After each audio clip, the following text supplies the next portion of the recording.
Responsible AI in Action. Welcome to Responsible AI in Action. I am your host, Charles Dimov, CMO of kama.ai, which develops the leading responsible AI technology systems. This is the Responsible AI in Action podcast or videocast series. We are speaking with leaders in the AI industry about the latest developments, challenges, and solutions in today's AI systems. And we do this in about a 15 to 20-minute interview style. So today's topic, we are going to be speaking about how to build brand-safe virtual AI agents. So AI agents is quite the popular thing today. We are seeing more and more about it, a lot of chatter in the media about it as well. So with me today to decrypt all of this is Brian Ritchie, founder and CEO of kama.ai. Welcome back, Brian. Hello, Charles. Thank you very much for So, having me again. Yeah, and Brian, let's dive right in. And so, Brian, the last time we chatted with you, you introduced kama.ai and responsible AI as a category. So today we're zooming in on the brand protection aspect. So think about it from that perspective. Can you start by explaining what makes an AI agent brand safe or possibly not brand safe? Yeah, great question. So as I see it, what makes an agent brand safe, it's something like the lawyers, right? Don't ask a question unless you know the answer to the question. And I would say that that's one of the key highlights of brand safety, reputation safety. Make sure that we can expect a known answer to a question. If we're going into process automation, make sure we know that this thing is going to do the expected process, ask for the expected data, take the expected action, and confirm with the expected confirmation. So I think reliability and predictability are the keys to brand safety. Okay, well, that's a good answer. And that is a really good point too, reliability and predictability, because a lot of times when we're just kind of playing around with ChatGPT, and everybody has had this experience, you type something in and every once in a while you get this interesting answer that you should verify and double check, where it may have hallucinated or perhaps answered something from a slightly different perspective. So anyway, so that's good. Reliability and predictability. What now? Second question for you, Brian. What are some of the most common risks that you see when companies launch virtual agents or AI agents? Because again, that's the popular thing today. Where do you think things go wrong in the brand voice and safety aspect? Yeah, so what we see, I guess we have a fair number of customers now deployed. What we see is that enterprise customers, whether almost regardless of sector, are looking at, this is our reputation. We hear about AI. We hear about the things that you say. We hear some of these horror stories. How can we be assured that this thing is not going to embarrass us, embarrass our clientele? And if you embarrass your clientele, of course, you've got a problem. That person is going to take some steps. And we know, that there is a little bit of some gamesmanship that is going on these days. Someone launches something, everybody tries to break it, right? Everybody tries to get it to say the wrong thing. And if they do that, there's bloggers and other people, good and bad actors who are trying to, take care of AI and AI safety. And they might want to promote the fact that a certain technology or a certain bot happens to be powering the bot of a certain enterprise. Well, if that goes wrong, they will use it as an example of things that can go wrong. And these are good things because it drives the industry forward, right? So we wouldn't say that those are bad things. It becomes the responsibility of the enterprise and the enterprise's vendors to ensure that those risks are mitigated to the utmost potential. And we have very little risk or zero risk that anything can go wrong. There's another thing that is, let's say, somewhat concerning or embarrassing to the organization, and that is the bot won't be able to answer a question, right? The AI agent says, I'm sorry, I don't know the answer to that. but there's much Yes. less risk in saying, I'm sorry, I don't know the answer to that, than giving an answer that might be offensive to a community, giving the answer that might be Mm. offensive to a certain demographic. So I think there's much more risk in answering a question in a bad way than there is in saying, I'm sorry, I don't have an answer for that. That's a really good perspective. Actually, it's kind of funny because I not really thought about, you are absolutely 100% right. It seems that every time there is a new iteration, a new launch, I guess there is a populace out there that finds it fun, entertaining, or whatever it is. They get their jollies from it by going and seeing if they can either crash the system or get it to do something really silly. And yeah, I mean that's definitely one of those things that as a marketer, as as a head of marketing, it certainly concerns me. And that would be one of my concerns if we were launching a system and saying, hey, we're going to put this AI behind the chatbot. And yeah, just how many people are going to go after it and try to make it crash. So again, pretty important in terms of that responsible AI element. That's a good highlight. I also like the fact that you kind of made it into a positive. You said, well, that is, and very truthfully, that is what pushes the industry forward, right? So yep, we hiccup and then we figure out saying, okay, we got to fix that, got to make sure it doesn't happen again, et cetera. Unfortunately, we've got, with responsible AI technology, that seems to be one of the answers that might help a lot of companies. So, Brian, moving on. Third question for you: how does kama AI kind of approach and ensure that the AI agents don't go off script? Exactly as what we just talked about, and they don't go generating off-brand messages. They don't go, seeking out white supremacist websites or some nefarious type stuff. And how do we keep that system to accuracy to avoid that harmful content? Great question. So first thing, I want to back up a little bit and say that, we are not against generative AI, right? We absolutely No. support it. We support it Hmm. in various flavors. We have done a press release recently on something called a Hmm. hybrid virtual agent, or Gen Hmm. Hmm. AI's sober second mind. We talked about that a little bit in our first session. This We is did. a combination of what you could call a deterministic and very predictable AI, which happens to be Kama's AI, and that happens to be a knowledge graph based AI. So different flavor than what we're commonly hearing about in terms of large language models.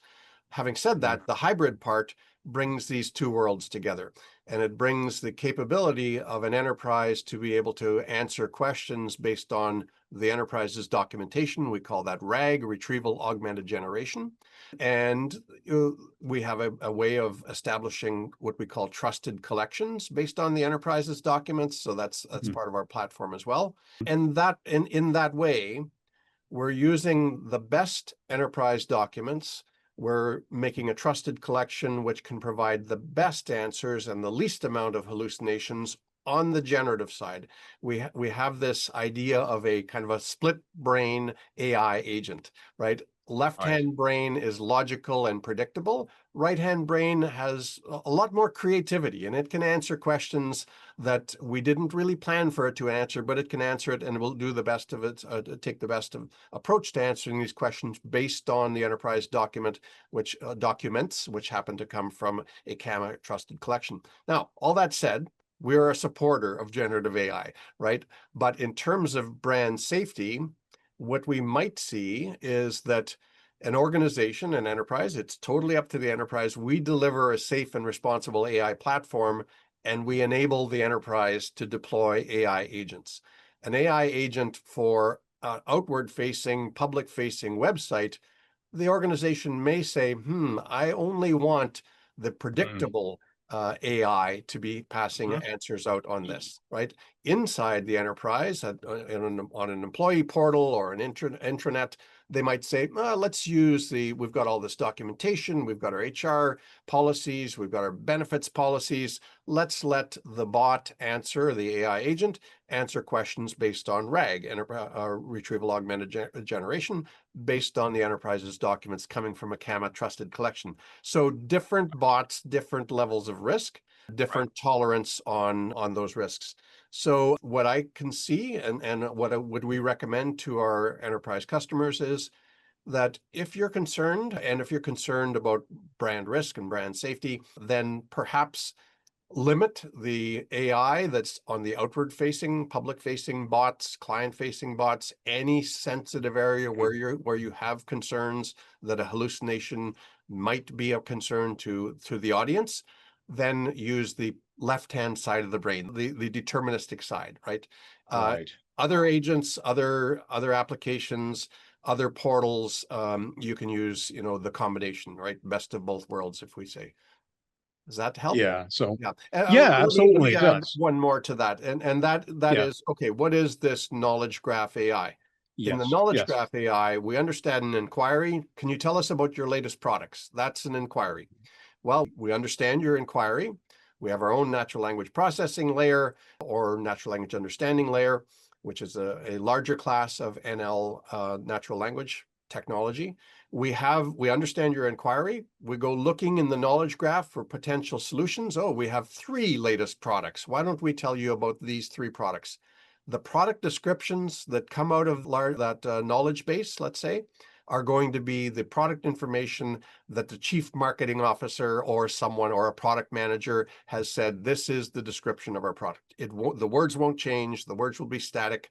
The words could be boring. In terms of brand safety, boring is good, right? It is safe. You Yeah. ask the question 100 times, the answer is still going to be the same 100 times.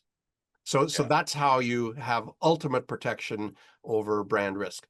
Downside is you ask it a question that it's not programmed for, it'll say, I'm sorry, I don't know the answer to that question. Right. And you know what? That's a really interesting point that you kind of highlight that I had been chatting with a couple of colleagues the other day over drinks, and it was interesting. I had not seeded the question out there. I wasn't trying to goad them into saying what I wanted to hear.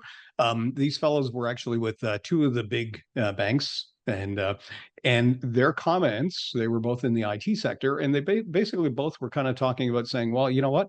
We're at the point where we can get the same question answered multiple times." And one of the fellows was saying, "Yeah, I got it to answer the exact same answer like 31 times in a trial set and stuff." And and it was interesting just to hear that because it's funny because we often kind of think, well, that sounds very boring, but that's absolutely necessary in a lot of cases. I'm not saying it's necessary in every single case, but you're absolutely right to say that yep, the knowledge graph is the right way to go to make sure that we've got that consistency going. And that is definitely what helps CMOs and VPs of marketing rest well in the evening, knowing that their AI is not going to go off and say something which is silly. It's going to answer the same question over and over again the exact same way, which is good. Now, from that perspective, also, I know that hallucinations has been a big challenge, I guess, in the industry for some time. And I think it was about a year ago, we had some reports kind of talking about 58% of the times that you get an answer from a generative AI, you will get an error in that answer. Might not be completely incorrect, but I mean, you'll get an error. These days, I'm reading a little bit more that yes, a lot of efforts have gone into it. There are improvements. Latest stat I saw was about 27%. Again, an improvement, but still 27% is, 1/4 of the time, you're not getting the right answer. So we're seeing hallucinations which continue to persist. Why is it that when Kama kind of talks about not having hallucinations because of that deterministic side? Explain that to me a little bit. Why does that happen? How do we kind of, or how does Kama ensure that that's not happening, that you're not getting these hallucinations? Yeah, it's a very good question. So again, just to be clear, we have this hybrid capability. If we're talking Mm, about zero tolerance for hallucinations, and I've seen that recently in I guess it would be a competitor's webinar that I was listening in on, and he was talking mm, about the banking sector as well.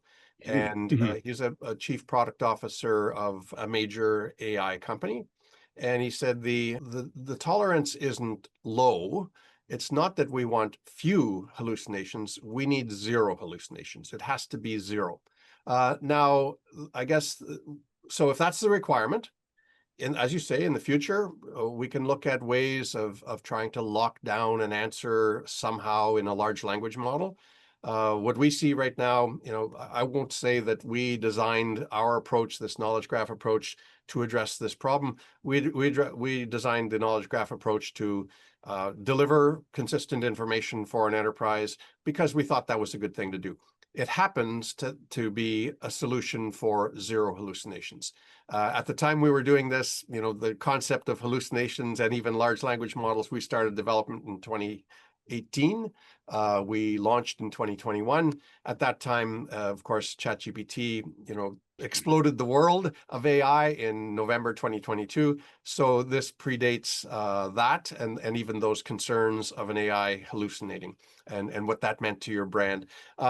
It as I said, it wasn't by design. Well, it was absolutely by design that we wanted the words to be the words of the marketer, the words to be the words of the community, the words to be the words of an elder. We're an Indigenous corporation, right? So if we're going to try to pass on Indigenous knowledge or whether that's or maybe even subject matter expertise about an equipment company and their latest piece of equipment, let's make sure that these are the right words.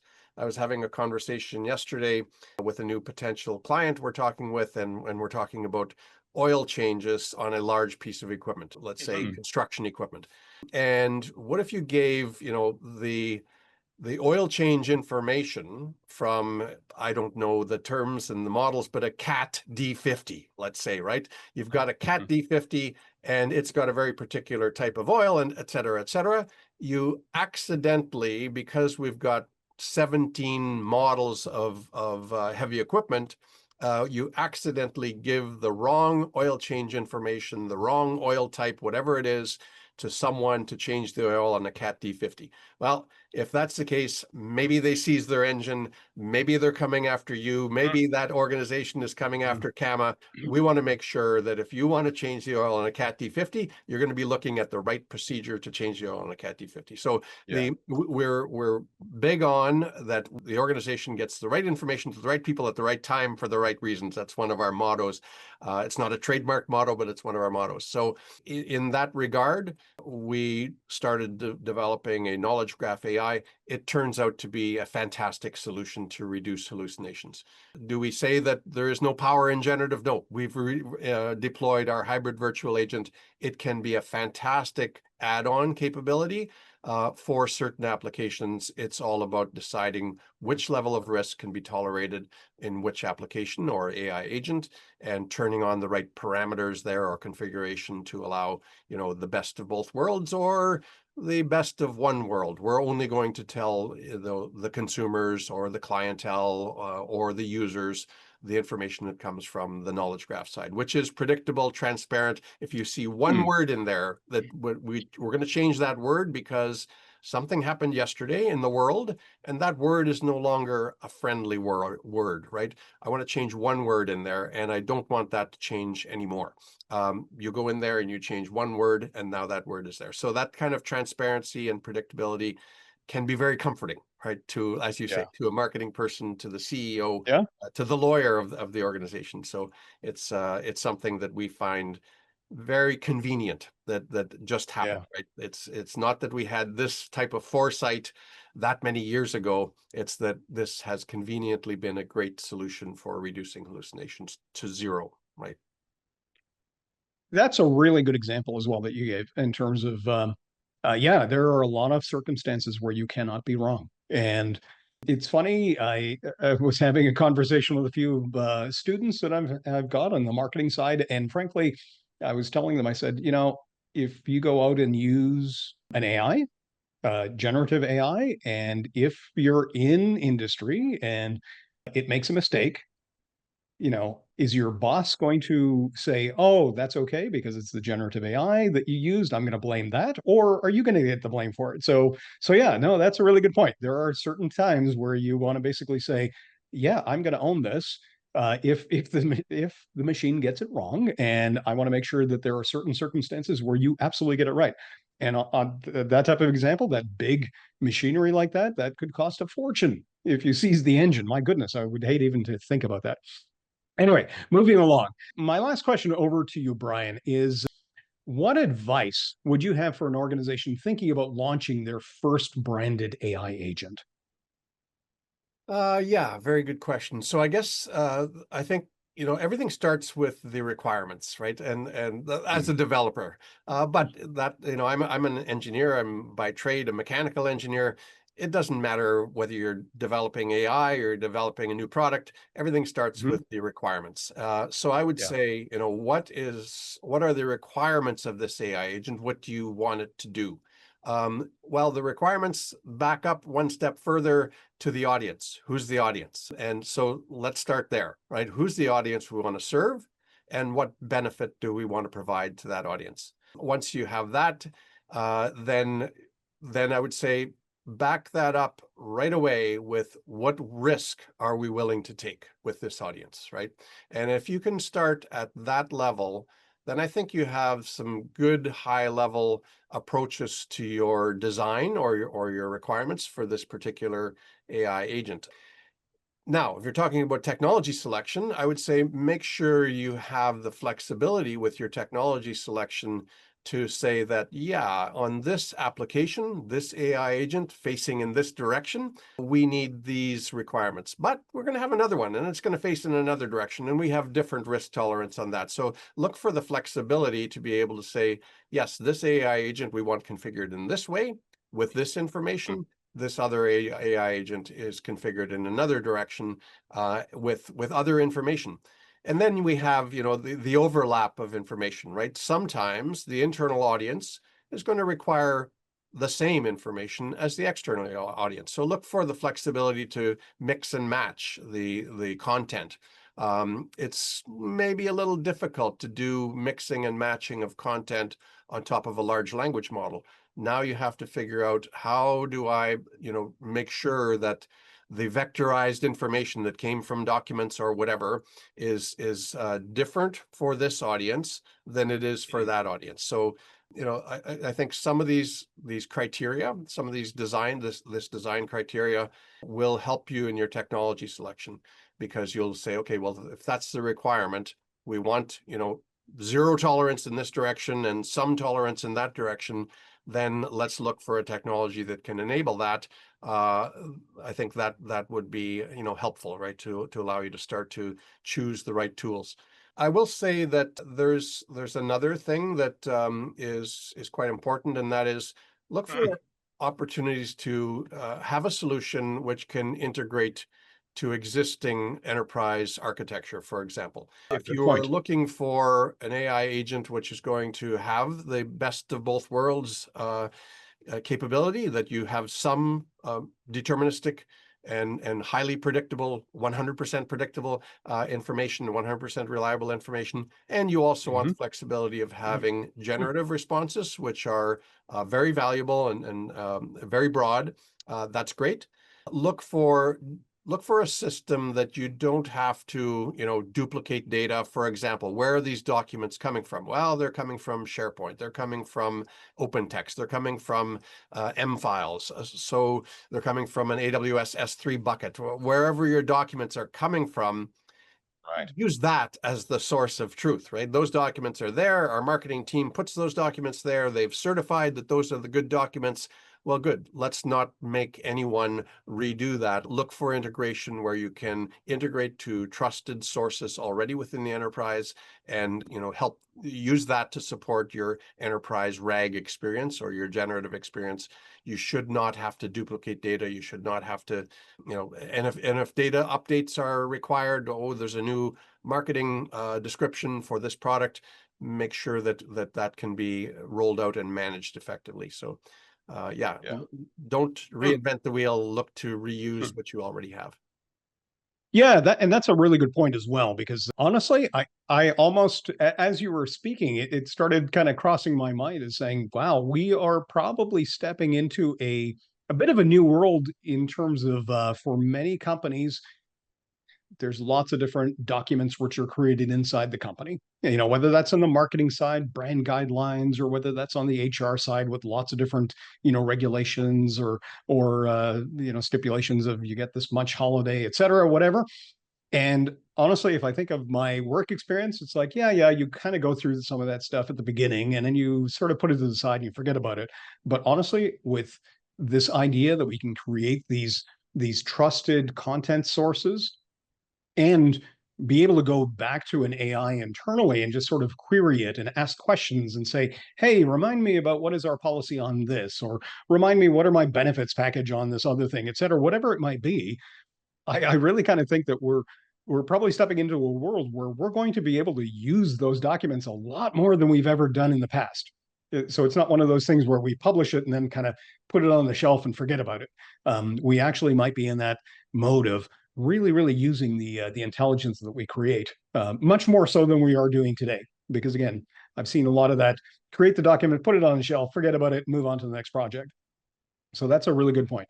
So Brian, with that, also, I mean, one of the other things I liked that you said was having, when you're thinking about an AI agent, think about the flexibility for your risk tolerance and for the different situations you've got. So that's a really key point. That's excellent. Brian, thank you again for joining us and for your insights on how to design an AI system to better, to basically improve the situation in your company, which is very good, very important, and really kind of truly reflecting on the how to protect a company's brand, because that's very important, specifically in this age of AI, where we continue to hear about lots of different errors and weird things that have happened out there. So with that, again, Brian, thank you so much for joining us. Stay tuned, everybody, also for our next episode. And I do look forward to seeing you all again on Responsible AI in Action. Thanks so much, Charles. Take care. Okay.